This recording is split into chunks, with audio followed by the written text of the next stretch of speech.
인터넷이 많이 보급되기 전에는 신문, 방송에 많이 의존했었습니다. 그 워싱턴 지역에서도 마찬가지입니다. 그 한인 사회에서도 인터넷이 많이 보급이 되고 인터넷 속도가 빨라지면서 인터넷으로 뉴스를 직접 한국에서 스트리밍 되는 뉴스를 듣고 드라마를 보고 그러기 전에는 케이블 TV 한국 방송이나 아니면 신문 같은 게 굉장히 중요했습니다. 그래서 한때는 그래도 웬만한 집들이 많이 여기 지역에서 만드는 일간 신문을 많이 구독을 했었습니다. 근데 요새는 그렇게들 많이 구독은 전같지 않아서요. 그래서 많이 그 신문 사업이 축소가 됐습니다만은 흥미롭게도 그 인터넷 덕분에 그 신문을 구독하는 비율이 많이 떨어지는 반면 아직도 이 종이로 인쇄된 그 인쇄 매체로서의 신문 같은 미디어가 줄어들지 않고 계속 보급되는 부분이 있습니다. 주로 광고지 역할을 하는 광고를 많이 담은 주간지 같은 것들인데요. 이 주간지도 보면 지난 30년, 40년 동안 수많은 주간지 사업이 시작되고 또 문도 닫고 그랬지만 사라지지 않는 게 딱 두 가지가 있습니다. 계속 서바이브 하는 주간지 매체가 두 가지가 있습니다. 하나는 연예 부분입니다. 연예.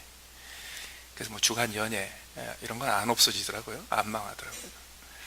근데 지난 몇 년 사이에 또 하나 자리 잡은 이 지역에 주간지가 하나 있어요. 그게 뭐냐면 경제지입니다. 경제지. 그래서 보면 그 사람들이 늘 생각하고 늘 관심을 끊어버리지 않는, 지우지 않는 분야가 뉴스를 제외하면 연예, 가십하고 경제 기사인 것 같아요. 근데 연예 분야는 심심하니까 보는 겁니다. 또 특히 인간이 가지고 있는 본능 때문에 제일 재밌는 것 중에 하나가 남 얘기 가십하는 거예요. 그래서 거기에 이렇게 맞춰주기 때문에 연예지가 없어지지 않습니다. 근데 또 한편 우리가 늘 관심을 잃어버리지 않고 늘 유지하는 것이 바로 경제에 관련되는 부분입니다. 그런데 연예에 관련되는 뉴스는 재밌으니까 집어봅니다. 할 일이 없으면 집어봅니다. 심심하면 집어봅니다. 근데 한번 집어보면 또 그게 또 계속 끊어지지 않는 게 있기 때문에 또 계속 보게 됩니다. 그런데 경제 부분은 많은 경우 재밌어서 보지는 않습니다. 또 경제 부분에 뭐 주간 경제 이런 거를 본다고 해서 갑자기 무슨 뭐 돈 벌 기회가 생기는 것도 아닙니다. 대부분 경제지를 찾아보는 이유는 어딘가 살짝 걱정이 있어서 그렇습니다. 염려가 있어서 그렇습니다. 신경 쓸 일이 있어서 그렇습니다. 그래서 우리 일상에서 가장 관심을 유지하고 있는, 항상 그 관심이 매일매일 순간순간 우리 마음에서 떠나지 않는 문제, 경제 문제고, 그 경제 문제는 항상 염려와 근심이 함께 따라옵니다. 오늘 본문은 예수님께서 말씀하신 성경에 기록된 예수님의 가르침 중에서 대표적인 경제 생활에 대한 본문입니다. 그런데 오늘 이 본문은 경제 생활에 대한 본문으로 시작하지 않았습니다. 왜요? 오늘 이 본문의 결론 부분을 보면 사실은 예수님이 말씀하시려는 내용이 돈 문제가 아닙니다. 염려의 문제입니다. 그래서 오늘 본문에 염려라는 단어가 굉장히 많이 등장합니다. 그래서 오늘 본문 전체에 예수님께서 말씀하시고자 하는 핵심적인 주제는 사실 염려입니다. 그런데 염려라는 주제, 다시 말해서 하나님의 자녀들, 예수님의 제자들이 어떻게 하면 염려 없는 삶을 살 수 있을까? 그 질문에 대한 해답을 예수님께서 주시는데, 물질 문제가 그 대부분을 차지합니다. 왜 그럴까요? 2000년 전이나 지금이나 우리가 매일매일 살아가는 삶 속에서 근심 염려하는 일들의 대부분은 물질에서 시작을 했거나 아니면 물질과 관련이 있기 때문에 그렇습니다. 그래서 오늘 본문에서 우리의 매일매일의 염려를 덜어내고 염려를 제거하고 염려 없는 삶을 살기 위해서 그 염려의 가장 중요한 부분을 차지하고 있는 물질 문제에 대해서, 경제 문제에 대해서 예수님께서 어떤 가르침을 주시는지를 살펴보고자 합니다. 우선 예수님께서 염려라는 주제를 가지고 물질 문제를 다루셨다는 것을 기억하고 시작해야 합니다. 이게 무슨 얘기냐면, 우리는 대부분 경제 문제를 얘기하면요, 어떻게 하면 돈을 많이 버나, 어떻게 하면 돈을 많이 절약하나, 어떻게 하면 경제적으로 풍요한 삶을 사나, 여기에 접근을 합니다. 그러나 예수님은 돈을 어떻게 하면 많이 버나, 돈을 어떻게 하면 많이 절약하나, 어떻게 하면 풍부한 풍족한 경제적인 삶을 살 수 있는가가 목적이 아니라는 거예요. 우리 인생에 돈은 수단입니다. 경제 생활은 어떤 목적을 달성하기 위한 수단입니다. 오늘 본문에서 경제 문제는 철저하게 수단으로 다루어집니다. 그러면 무엇을 위한 수단입니까? 염려 없는 삶을 살기 위한 수단입니다. 부자학이 있습니다. 실제 부자학이라는 학문이 있습니다. 이 부자학에서 부자를 정의를 하고 시작합니다. 부자가 뭔가? 부자는 연수입이 얼마 이상 되는 사람, 그렇게 정하지 않습니다. 자산이 얼마 이상 되는 사람, 이렇게 정하지도 않습니다. 순자산이 얼마, 이런 것도 따지지 않습니다. 막상 부자가 누군가, 어떤 사람이 부자인가를 꼬치꼬치 따져들기 시작하면 그런 게 하나도 의미가 없다는 것을 발견합니다. 그래서 부자학에서 정하는 부자는 뭐냐 하면, 자기가 원하는 것을 할 수 있을 만큼 돈이 있는 사람이 부자입니다. 그렇기 때문에 원하는 게 많은 사람은 돈이 많아야 돼요. 근데 원하는 게 없는 사람은 돈이 없어도 돼요. 그래서 부자가 되는 방법은 둘 중에 하나입니다. 원하는 걸 다 할 수 있을 만큼 돈을 많이 벌든지, 아니면 원하는 게 하나도 없든지. 문제는 어디서 생기냐면, 내가 원하는 것과 그것을 이룰 수 있는 돈에 이게 맞지가 않는 거예요. 그럼 어떻게 되나요? 그러면 염려가 시작이 돼요. 따라서 돈이 얼마가 있건 상관없이, 내가 무엇을 원하는 건 상관없이, 내가 원하는 것과 돈의 균형을 잘 맞춰서 염려가 없어지면 그게 부자입니다. 심지어는 한국에서, 미국에서 0.1%에 들어가는 아주 최고의 부자라고 인정받는 사람들을 실제로 만나서 그들의 삶을 들여다보면 심각한 염려가 사라지지 않고 자리 잡고 있습니다. 뭐가 있냐면요, 돈을 쓸 수 있는 길이 없는 게 염려예요. 왜냐하면 백화점 가서 물건을 사는데요, 백화점에 있는 제일 비싸다는 물건도 한 번씩 다 사봤거든요. 그렇다고 길거리에 나가서 빌딩을 이렇게 보면서 이거 이러고 살 수도 없고, 그래서 돈이 끔찍하게 많은 사람들은요, 그 다음에 뭐가 염려냐면 돈 쓸 일이 없어서 염려해요. 목사님, 나도 그런 염려 한번 해봤으면 좋겠어요. 그래서 예수님께서 이 말씀을 주신 거예요. 돈이 많으냐 적으냐 이게 중요하지 않아요. 돈이 많건 적건 간에 돈 때문에 염려를 하지 않으면 부자예요. 그렇다면 어떻게 돈과 관련돼서 염려 없는 삶을 사는가? 오늘 본문의 결론 부분이 33, 34절입니다. 33절, 그런즉으로 시작하죠. 너희는 먼저 그의 나라와 그의 의를 구하라. 그리하면 이 모든 것을 너희에게 더하시리라. 그러므로 내일 일을 위하여 염려하지 말라. 내일 일은 내일이 염려할 것이요 한날의 괴로움은 그날로 족하니라. 예수님께서 19절부터 32절까지 쫙 굉장히 길게 설명하셨어요. 예수님께서 한 주제에 대해서 이렇게 길게 설명하신 적이 별로 없습니다. 굉장히 길게 설명하셨어요. 그리고 결론을 어떻게 내셨어요? 먼저 그의 나라와 그의 의를 구하라. 그 다음에 내일 염려 오늘 하지 마라, 이겁니다. 그래서 오늘 본문에 메시지를 크게 세 가지로 요약할 수 있습니다. 첫 번째는 뭐냐면 먼저 하나님의 나라를 구하라. 둘째는 먼저 그의 의를 구하라. 셋째는 내일 일을 염려하지 말라.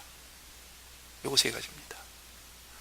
특별히 오늘 본문은 예수님께서 33절에서도 먼저라고 했죠. 먼저, 나중. 오늘 본문은 굉장히 자주 여러 차례에 걸쳐서 극과 극을 대조하십니다. 하늘과 땅이 대조가 되고, 빛과 어두움이 대조가 되고, 하나님과 재물이 대조가 되고, 목숨과 음식이 대조가 되고, 몸과 옷이 대조가 되고, 새와 하나님의 자녀가 대조가 되고, 들, 풀과 솔로몬이 대조가 되고, 이방인과 제자가 대조가 되고, 오늘과 내일이 대조가 됩니다. 이건 뭐냐면 재물에 있어서는 항상 무엇과 무엇을 비교하는 데서 해답이 나온다는 거예요. 제일 먼저 예수님의 말씀의 결론 중에 첫 번째는 뭐냐면 먼저 그의 나라를 구하라는 거예요. 여기서도 조심할 게 하나 있습니다. 그의 나라만 구하라는 게 아닙니다. 많은 경우 아주 이 자학적이고 아주 순수함을 추구하는 종교들이 세속적인 걸 다 제거합니다. 그래서 그런 종교들은 하나님의 나라만 구하는 종교라고 할 수 있습니다. 그런데 이 땅에서, 하늘에서만 계신 게 아니라 이 땅에서 가족들 부양하느라고 십몇 년 동안 열심히 뼈 빠지게 일을 해보셨던 예수님은 현실을 너무너무 잘 아세요. 그래서 그냥 이상적인 그의 나라만 구하면서 살아, 이런 소리 안 하세요.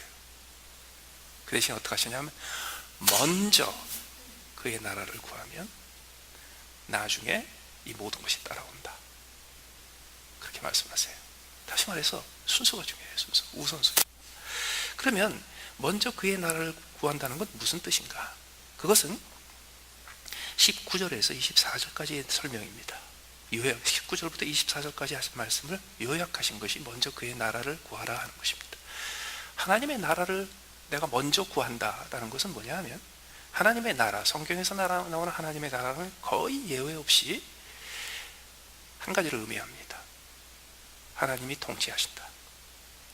하나님의 나라를 구한다라는 것은 나를 향하신 하나님의 절대적인 통치를 인정한다라는 뜻입니다.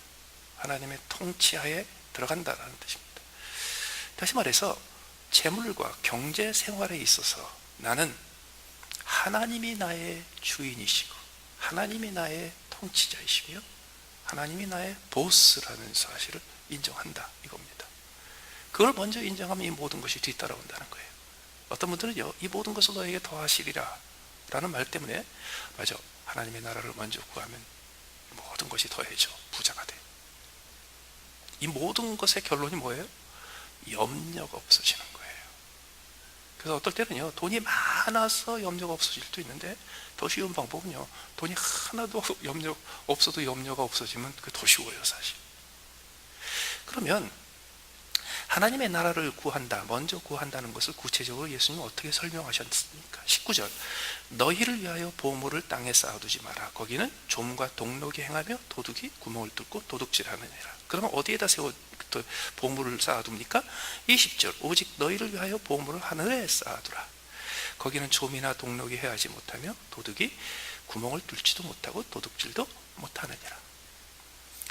하늘나라에 보물을 쌓아두라고 그러세요. 그런데 여기 흥미로운 것은 19절 20절에서 너희를 위하여가 2번 반복돼서 나옵니다. 예수님은 우리한테 모질게 너는 경제 생활할 때 너 자신을 위해서 돈을 쓰면 안 돼, 이런 소리 안 하세요. 예수님이 가르치시는 경제 생활은 처음부터 끝까지 우리를 위한 거예요. 다시 말해서 하나님은 우리의 유익을 구해 주세요. 하나님은 우리의 유익을 챙겨 주세요. 근데 그 결과가 억만장자가 되는 게 아니고, 그 결과가 돈이 있건 없건 많건 적건 간에 염려가 없는 삶이에요.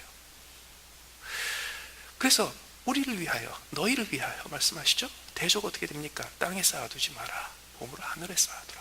땅에 쌓아두는 보물은 어떻게 됩니까? 조미냐 동록이 해하며 도둑이 구멍을 뚫고 도둑질 하느니라. 이 땅에 쌓아두는 재물은 언젠가는 없어집니다. 언젠가는 없어집니다. 이 땅에 내가 쌓아놓은 부가 결국은 없어지는구나. 내가 이 땅에 보물을 쌓아두지 말아야 되겠구나 라는 사실을 신앙이 없는 사람도 깨닫습니다. 언제 깨닫냐 하면 죽을 때가 다 돼서. 죽을 때가 다 돼서. 그런데 하나님의 자녀는 하나님이 나를 먼저 구하는다는 의미에서, 다시 말해서 하나님이 나의 주인이 되신다는 의미에서 제일 먼저 뭘 깨달아야 되냐면요, 이 땅에 보물을 쌓아두면, 이 땅에 재물을 쌓아두면 결국은 없어진다. 없어지는데 어떻게 없어져요? 쓸데없이 없어져요. 다시 말해서 아무데도 쓰지도 못하고 없어져요. 그런데 예수님은 어떻게 말씀하십니까? 너희를 위하여 보물을 하늘에 쌓아두라. 거기는 어떤 곳이에요? 안 없어진다는 뜻입니다. 안 없어진다는 뜻이에요. 그러면 어떻게 하면 보물을 하늘에 쌓아둡니까? 여러분, 조미, 동록이, 도둑이 세 가지가 등장하죠.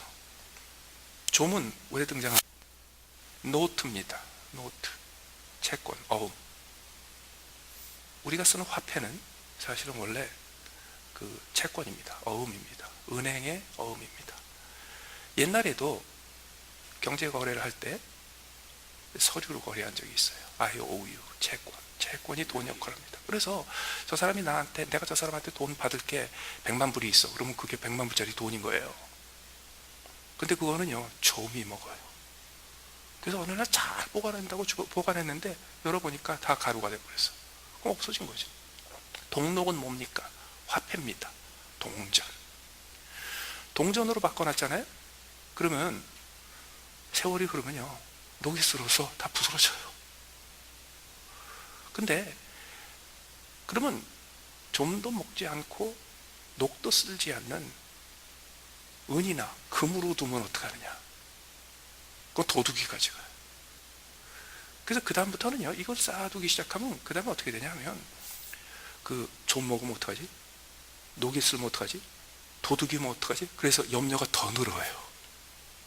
염려가 더 늘어요. 그래서 돈 많은 분들 돈 어디다가 이렇게 넣어놓고 편안하게 사는 것 같으죠? 아니에요. 훨씬 밤에 잠을 못 자. 그리고 우리는요, 혹시 우리에 속하지 않은 분이 여기 계실지 모르겠지만, 우리는 아침에 눈 뜨자마자 뉴욕 스탁 익스체인지 확인 안 해요. 8시 반인가? 그 문 열 때, 문 열자마자 어떻게 되나? 이런 거 확인 안 해요. 30분마다 한 번씩 스마트폰에서 어떤 주식이 어떻게 되는지 확인 안 해요. 왜? 거기 돈 안 뒀으니까. 그런데 거기에 수억을 둔 사람들은 어떻게 하는지 아세요? 10분마다 5분마다 확인해 봐야 돼. 왜냐면 이게 어느 날 어떻게 좀이 쓰고 동록이 먹고 도둑이 드는지 몰라요.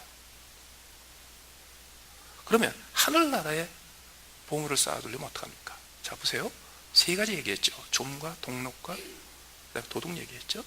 그러니까 종이로 된 IOU, 어음이 있고, 그 다음에 동으로 만든 동전이 있고, 그 금이 있죠.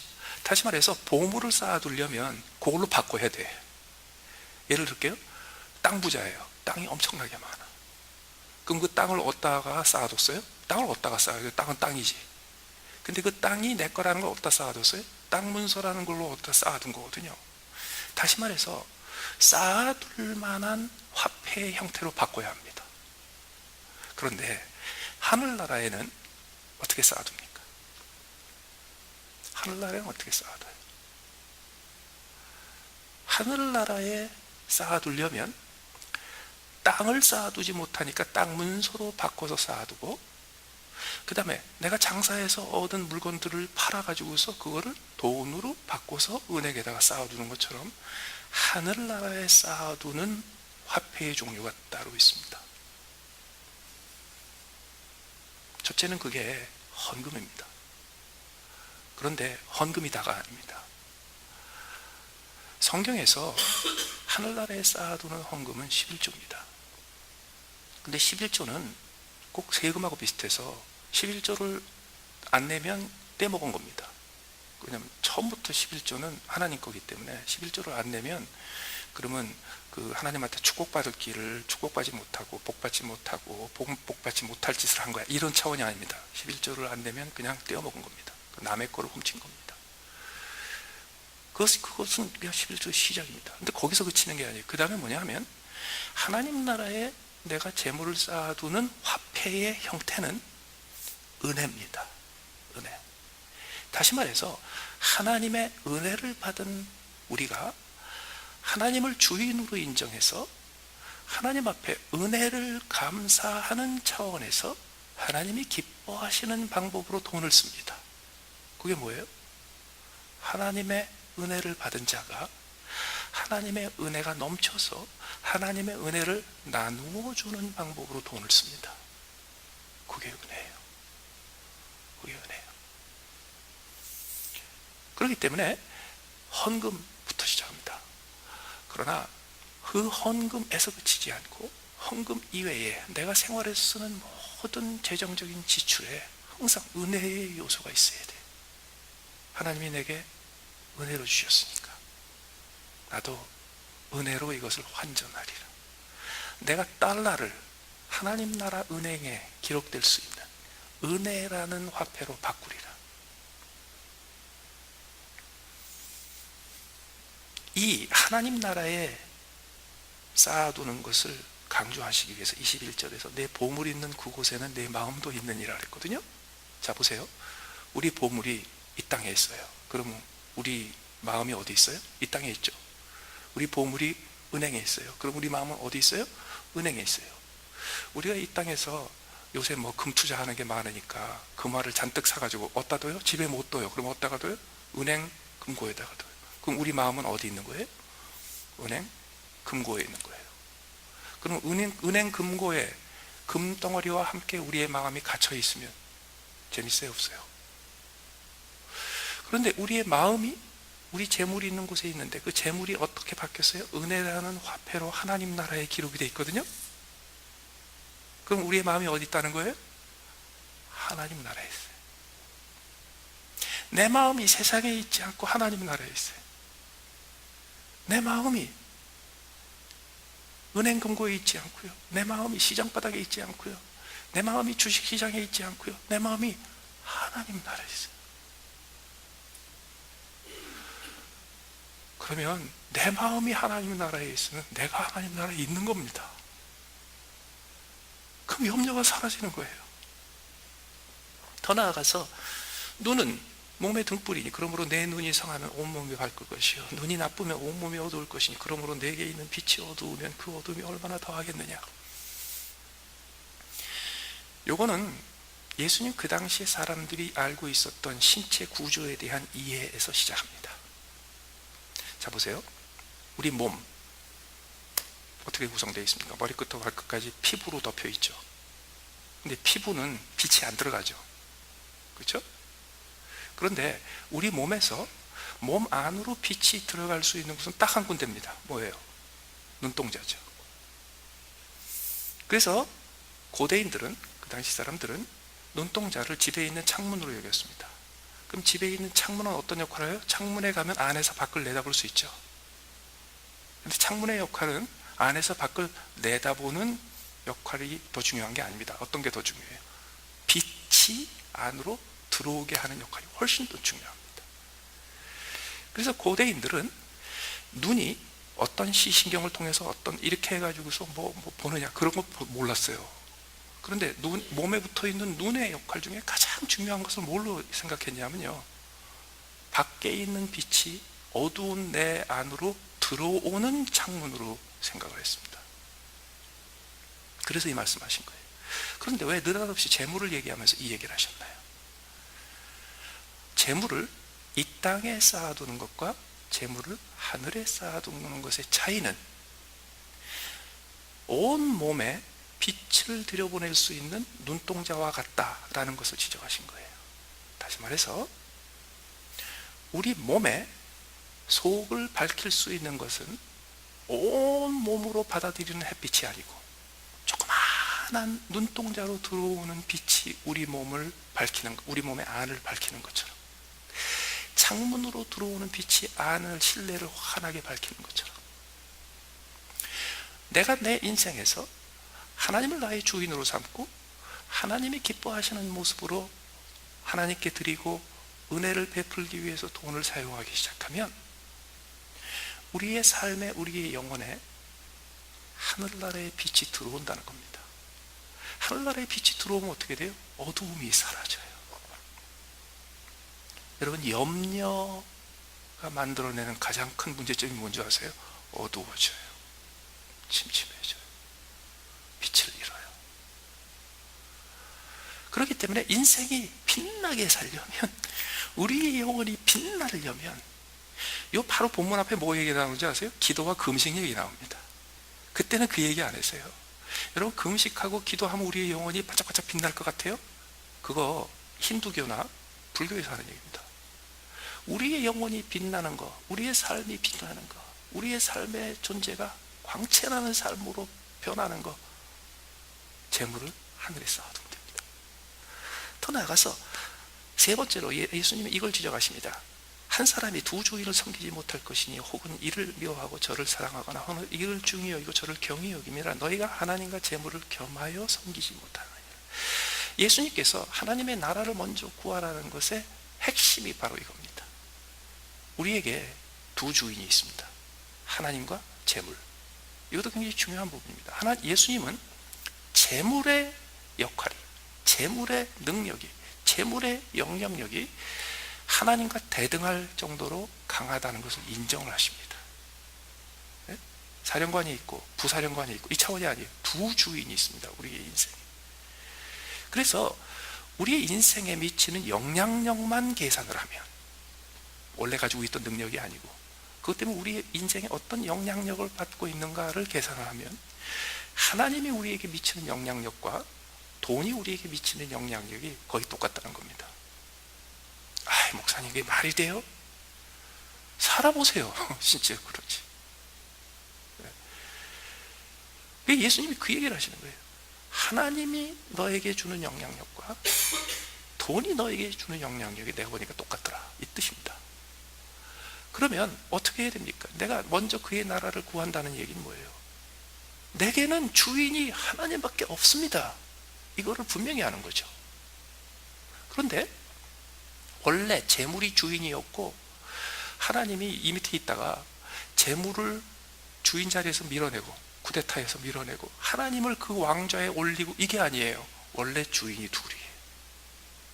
원래 주인이 둘이. 그러면 내가 재물이 나의 주인이 아니고 하나님이 나의 주인이라는 것을 분명히 하려면 어떻게 합니까? 재물이라는 주인을 완전 무시합니다. 재물이라는 주인이 내게 주는 영향력을 거부합니다. 그래서 재물이 나에게 더 이상 주인이 아니라는 사실을 끊임없이 보여줍니다. 어떻게 하는 거예요? 재물을 하나님 나라에 쌓아놓는 거예요. 이제 두 번째로 예수님은 먼저 그의 의를 구하라고 그랬죠. 하나님의 나라를 구하는 것과 그게 하나님의 의를 구하는 것 조금 다릅니다. 하나님의 나라를 구하는 것은 하나님께 순종하는 겁니다. 하나님의 의를 구하는 것은 하나님이 기뻐하시는 모든 좋은 것들을 사모하는 걸 말합니다. 그러면 그것은 무슨 뜻인가? 구체적으로 25절부터 그 얘기가 쫙 나옵니다. 32절까지. 어떤 얘기예요? 25절. 그러므로 내가 너희에게 이르노니 목숨을 위하여 무엇을 먹을까 무엇을 마실까 몸을 위하여 무엇을 입을까 염려하지 마라. 그리고 목숨이 음식보다 중하지 아니하며 몸이 의복보다 중하지 아니하냐. 예수님이 뭘 비교하셨어요? 뭐가 더 중요하고 뭐가 덜 중요한지를 비교하셨죠. 하나님의 의를 구하는 것은 기본적으로 내 인생에서 뭐가 더 중요하고 뭐가 덜 중요한지를 깨닫는 겁니다. 하나님의 나라를 구하는 것은 내게 있어서 하나님만이 주인입니다. 이거예요. 그런데 하나님의 의를 구하는 것은 내 인생에서 여러 가지 중요한 거 많은데 중에서 어떤 것이 어떤 것보다 더 중요하고 어떤 것이 어떤 것보다 덜 중요한지를 분명히 하는 겁니다. 그렇다면 25절에서는 무엇보다 더 중요해요? 목숨이 음식보다 중요합니다. 당연하지. 그런데요, 목숨이 음식보다 중요해서 목숨을 위해서 우리가 음식을 잘 먹어야 돼 까지 갔다가 그 다음에 목숨이 중요하다는 걸 잊어버리고 음식을 잘 먹어야 돼만 신경 쓰다가 보면 음식이 갑자기 더 중요해져. 옷보다 몸이 훨씬 더 중요해요. 미국에 온 이유가 자녀 교육 때문에 왔다고들 많이 그러거든요. 미국에 와가지고 자녀 교육 때문에 왔는데 자녀 교육 때문에 뭘 해야 되나, 얘네들 먹여 살려야 되고 학교 보내야 되고 학비 마련해야 되고 그러려면 뭘 해야 되나, 이게 직장생활 가지고는 안 되겠다, 조그마한 가게라도 하나 해야지. 가게를 하나 해가지고요 하루 종일 해 뜰 때부터 해 질 때까지 가게 나가서 있는 동안에 나는 우리 아이를 위해서 하는 거야, 아이를 위해서 이 고생하는 거야. 그런데요, 그동안에 애들은 집에 그냥 혼자 두고 애들 교육에 신경 못 쓰고, 그럼 나중에요 결과적으로 아이를 위한 게 아니고 그냥 가게를 위한 게 돼버려요. 이거를 그러니까 재물에 관해서 염려를 없애려면 항상 내게 무엇이 더 중요하고 무엇이 덜 중요한지를 깨달아야 돼요. 여기서 재물은 항상 더 중요한 것을 위해서 사용하는 수단에 불과합니다. 다시 말해서 재물은 항상 종입니다. 더 중요한 것을 주인으로 섬겨야 되는 종이어야 합니다. 더 나아가서 공중의 새를 보라, 심지도 않고 거두지도 않고 창고에 모아들이지도 아니하되 너희 하늘 하나님께서 기르시나니 너희는 이것들보다 귀하지 아니하냐. 뭐가 더 중요하냐고요? 뭐가 중요한디? 뭐가 더 중요하냐고요? 하나님이 이렇게 얘기하세요. 네가 제일 중요해. 이거 잊어버리지 마세요. 나는 돈보다 훨씬 귀한 존재예요. 하나님은 나를 온 우주보다 더 귀하게 여기세요. 하나님은 내 생명을 귀하게 여기시고 내 몸을 귀하게 여기시고 내 마음을 귀하게 여기세요. 그렇기 때문에 돈을 나보다 귀하게 여기지 마세요. 더 나아가서 너희는 그랬죠. 나만 귀한 게 아니에요. 어느 날 어떤 사람들은 온 세상에 자기만 귀해. 그래가지고 돈을 자기의 종으로 삼아요. 근데 그 돈과 함께 돈 버는 과정에서 모든 사람을 자기의 종으로 삼아. 하나님이 이 세상에 어떤 것보다 나를 더 귀하게 여기신다. 또 하나님이 저 사람을 이 세상에 어떤 것보다 더 귀하게 여기신다. 이게 자리가 잡혀야 그 다음에 돈 문제가 해결이 됩니다. 아내가 운전하다가 사고가 났습니다. 그래가지고 전화를 걸어가지고 남편한테 여보 나 지금 사고 495에 있는데 495에 있는데 사고가 났어. 그럴 때 차는 어떻게 됐어? 이거 물어보는 사람이 있고요. 당신 괜찮아? 이게 제일 먼저 나오는 사람이 있어요.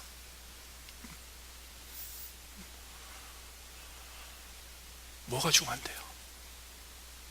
하나님이 나를 제일 중요하게 여기신다. 더 나아가서 29절에 보면 그러나 내가 너희에게 말하노니 솔로몬의 모든 영광으로도 입은 것이 이 꽃 하나만 갖지 못하였느니라. 하나님은요 내가 중요하고요 하나님의 자녀가 된 내가 소중해요. 왜? 하나님의 독생자의 생명을 지불하시고 사셨잖아요. 그러니까 얼마나 소중해요. 그게 값으로 매길 수 있는 거예요. 그래서 나를 소중히 여기세요. 내 마음과 내 몸과 나의 생명을 소중히 여기세요. 그거는 값으로 칠 수 없다는 것을 항상 잊지 마셔야 돼요. 더 나아가서 영광이 소중합니다. 내 생명이 소중합니다. 내 존재가 소중합니다. 내 몸이 소중합니다. 내 마음이 소중합니다. 그렇다면 그 몸과 마음과 영혼과 그 정신과 내 삶을 존귀하게 인정하는 것이 뭔가요? 영광이에요. 그런데 영광은 돈으로 못 삽니다. 돈 벌어가지고서 온갖 비싼 걸로 그냥 치장을 해도요, 촌스러운 사람이 있어. 그런데 돈 한 푼 안 들이고요, 어서 진짜 뭐 길거리에서 시장 옷 입은 것 같은데 참 영광스러운 사람이 있어요. 영광은 돈으로 사는 게 아니다라는 거, 품위는 돈으로 사는 게 아니라는 거, 존귀함은 돈으로 사는 게 아니라는 거. 돈으로 사는 영광과 돈으로 사는 존귀함과 돈으로 사는 품위는 그건 다 천박한 거라는 거. 그렇기 때문에 내게는 하나님이 주신 절대로 돈으로 값을 매길 수 있는 영광과 존귀가 있다. 이걸 인정하는 거예요. 그리고요, 솔로몬의 모든 영광으로도 입은 것이 이 꽃 하나만 갖지 못하였느니라고 했죠. 그게 그거예요. 하나님이 솔로몬을 영광스럽게 하셨어요. 이스라엘 역사에서 가장 자격 없는 솔로몬을 하나님은 가장 영광스럽게 하셨어요. 존귀하게 하셨어요. 그의 말 한마디, 그의 표정 하나, 그의 왕으로서의 결정 하나, 모든 것이 너무너무 존귀해서 사람들이 다 그걸 보기 위해서 전 세계에서 모여들었어요. 그 바람에 뭐가 따라왔어요? 큰 부가 따라왔어요.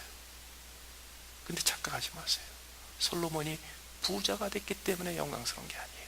하나님이 그를 영광스럽게 했기 때문에. 그래서 솔로몬이 비싼 옷을 입었기 때문에 영광을 가졌다가 아니에요. 솔로몬의 모든 영광으로도 입은 것, 이렇게 얘기하죠. 영광이에요. 그런데 그 영광이, 솔로몬의 영광이, 하나님이 그토록 존귀하고 영화롭게 만들어주신 솔로몬의 영광이 들꽃 하나만도 못해.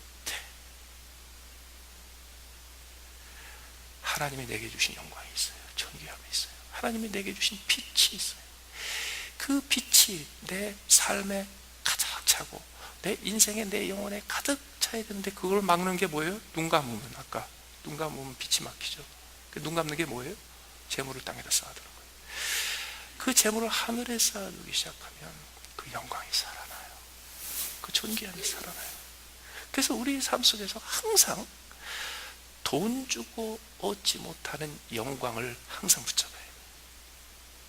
이게요, 그리스도인의 자존심이고요, 그리스도인의 프라이드고요, 이것이 그리스도인의 존귀함이고 그리스도인의 가치예요.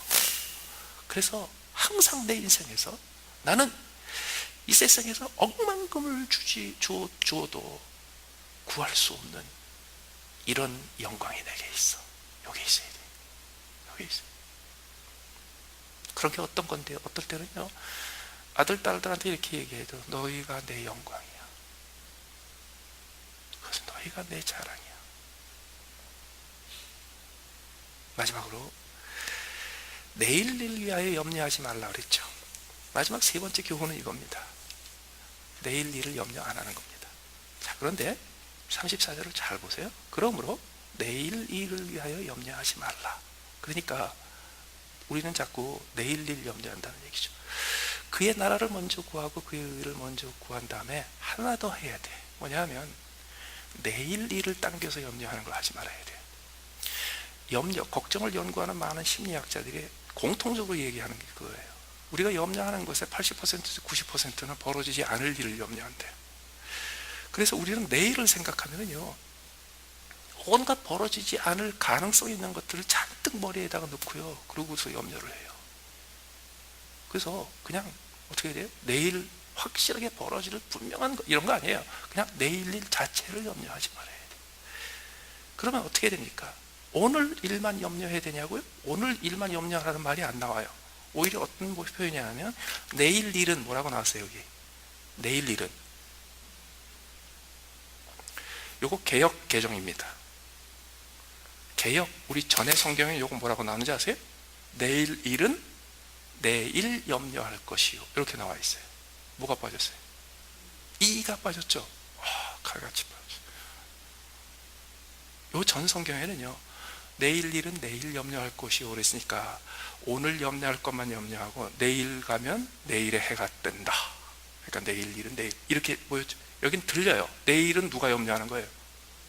내일이 염려해. 나는요, 내일 되면 내일 일 염려 안 해. 누가 염려해? 내일이 염려해. 무슨 말인지 아세요? 이게 뭐냐면 내일 일 염려하지 말아야 돼. 그러면 내일 일은 뒀다가 내일 염려하냐고요? 아니요. 내일이 되면 내일이 되면 오늘 일이 됐잖아요. 그럼 내일이 되면 오늘 일을 내가 염려 안 해요. 어떻게 그게 가능해? 이 얘기는 뭐냐면 염려를 말라는 거예요. 근데 염려를 하지 않는 실질적인 방법이 뭐냐 하면 내일 일을 염려하지 말고 내일 돼서도 내일 일 염려할 준비도 하지 말고 어떻게 하라고요? 오늘 일 염려하라고 그랬어요? 아니죠. 뭐라고 그랬어요? 한날의 괴로움은 그날의 족하니라. 다시 말해서 오늘 닥친 일을 염려하지 말고 괴로움으로 바꾸라는 거예요. 이게 무슨 뜻이냐면 많은 사람들이 내일 일을 땡겨서 염려합니다. 그리고 그게 대부분 돈과 관련되어 있습니다. 그런데 또 오늘 일도 같이 염려를 합니다. 근데 오늘 일을 염려하는 사람들은 왜 오늘 일을 닥쳐서 오늘 염려를 하냐 하면 행동을 안 해서 그래요. 오늘 일은 염려할 일이 아닙니다. 닥쳐서 할 일이지. 그래서 오늘 염려거리는 내게 염려거리가 돼서는 안 됩니다. 아유, 어떡하지? 이러고 있으면 안 된다는 뜻이에요.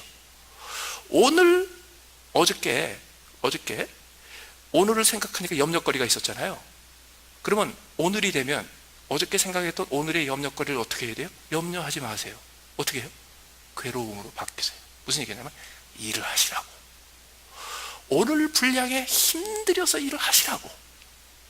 그리고 오늘 염려하게 만들었던 20가지 일이 터졌는데 내가 열심히 괴로울 정도로 열심히 오늘 일을 하다 보니까 20개 중에서 10개가 해결이 됐어요. 그럼 해결하는 게 10개 있죠? 그럼 그건 어쩌란 얘기예요? Forget it. 오늘 할 수 있을 만큼 하고 못한 거 있으면 내일이 염려하라고 그러라고요. 다른 사람이 염려하라고 그러라고요. 그리고 내일이 되면 그 다음부터 어떻게 돼요? 내게 닥친 염려할 거리를 염려의 상태로 두지 말고 그 다음에 어떻게 하라고요? 내가 힘들어서 일을 하는 괴로움의 상태로 바꿔주라고요. 그래서 염려가 없는 삶은 할 일이 하나도 없는 삶이 아닙니다. 하여튼 대단한 부자들이 고백하는 가장 큰 염려가 뭐냐면 할 일이 없는 거예요. 그래서 사서 고생해. 10만 불 들여서 에베레스트산 갔다가 죽기도 하고. 여기서 하나님께 예수님께서 마지막으로 우리에게 주시는 게 이겁니다. 매일매일 그날 괴로울 정도로 일하고 그리고 그날이 됐으면 못한 거 있으면 그냥 딱 접으라 이거예요. 돈 얘기도 똑같습니다. 우리는 지난 100년 동안 지금이 대충 그 일제의 침략에 의해서 독립을 잃어버린 한 100년 된 시기거든요. 우리 한민족이. 지난 100년 동안 한순간도 예측이 가능한 안정적인 시대가 없었어요. 한국에. 그래가지고 항상 내일이 불안했어요. 그래서 오늘 최선을 다해봤자 내일 무슨 일이 벌어질지 몰라. 그래서 우리가 100년 동안 우리 민족에게 익숙한 게 있어요. 우리는 규모가 없이 살아. 그냥 막연하게 내일 잘 되겠지 이러고 살아요. 그래서 어떻게 되냐면 오늘 끊지를 못해. 예를 들을게요. 1년에 100만 불 소득이 있어봤자 소용없습니다. 1년에 101만 원, 101만 원 달러를 쓰면 이 사람 부자 아닙니다. 매년 빚지고 사는 거지. 경제적인 자유를 얻고 경제적으로 염려가 없어지려면 가장 먼저 해야 될 것이 있어요. 오늘 일한 만큼 쓰고 내일 벌어서 쓸 일을 오늘 안 만드는 겁니다. 이게 한 달의 괴로움은 그날로 때우는 거예요. 한 달 동안 일을 해서 월급 봉투를 받았어요. 그러면 내일 일을 내일이 염려하게 하려면 어떻게 돼요? 오늘 거는, 이번 달 거는 그걸로 끝나는 거예요. 이게 경제생활에서 일반적으로도 굉장히 중요한 원칙입니다. 매일 클로징하고, 일주일에 한 번씩 클로징하고, 한 달에 한 번씩 클로징하고, 이런 거를 굉장히 잘하는 사람들이 유대인들입니다. 유대인들은요, 계산 정확해. 하루가 됐건 일주일이 됐건 한 달이 됐건 딱 번 돈만큼 쓰고 남은 돈이 얼마인지 딱 계산하고, 그 다음에 미래에 헛된 베팅 안 합니다. 다시 말해서 하루에 충실합니다. 그리고 하루에 힘든 일이 있더라도 그걸 즐거이 합니다. 그걸 피하면 안 돼요. 괴로움은 피할 수가 없어. 그리고요, 그 괴로움이 즐거운 괴로움으로 바뀌면 돼. 신나게 일을 하면 돼. 그리고 그날 못한 거 있죠? 그거 미루고 자시고 뭐 부담으로 갖고 그러지 마세요. 오늘 내가 할 만큼 했어. 그리고 그 다음날 일어나면요, 그 다음날 할 수 있을 만큼의 괴로움을 그날 하면 돼요. 그렇게 되면요, 먼저 그의 나라를 구하고, 두 번째로 그의 의를 구해서 우리 인생에서 하나님이 주신 존귀함과 영광을 항상 붙잡는 사람, 매일매일 염려하고 주저앉아 있는 대신에 팔 걷어붙이고 뛰어들어서 괴로울 정도로 하루 종일 열심히 일을 하고, 그리고 불면증이 어디 있어요? 그냥 뻗어서 자고, 내일이 없는 듯이 자고, 그 다음날 일어나서 근심거리 리스트 만드는 게 아니고 그날 해야 될 일을 괴로울 정도로 또 하기 시작합니다. 그러면 하나님께서 그때 이 말씀의 약속에 따라서 이 모든 것을 더해 주세요. 다 같이 기도하시겠습니다.